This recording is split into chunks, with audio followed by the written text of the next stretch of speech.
சென்னையில் உச்சநீதிமன்ற கிளை அமைக்க வேண்டும் என்று முதலமைச்சர் மு க ஸ்டாலின் வலியுறுத்தியுள்ளார். சென்னை பார் அசோசியேஷனின் 160வது ஆண்டு விழா மற்றும் இந்திய அரசியலமைப்பு கடைபிடிக்கப்பட்டு 75 ஆண்டுகள் நிறைவு விழா நிகழ்ச்சி சென்னை உயர்நீதிமன்ற வளாகத்தில் உள்ள அரங்கில் நடைபெற்றது. இதில் தமிழ்நாடு முதலமைச்சர் மு க ஸ்டாலின், சட்டத்துறை அமைச்சர் ரகுபதி, உச்சநீதிமன்ற நீதிபதிகள் M Sundaresh, KV Viswanathan, R Mahadevan மற்றும் சென்னை உயர்நீதிமன்ற தலைமை நீதிபதி KR ஸ்ரீராம் ஆகியோர் கலந்து கொண்டனர்.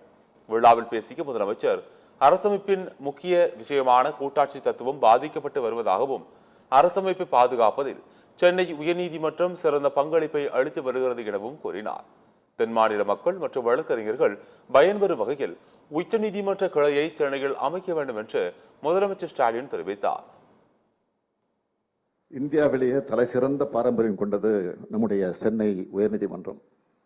அரசமைப்பு சட்டத்தின் அடிப்படை கட்டமைப்புகளில் ஒன்றான கூட்டாட்சி தத்துவம் பாதிக்கப்படுகிற நிலை காணப்படுது.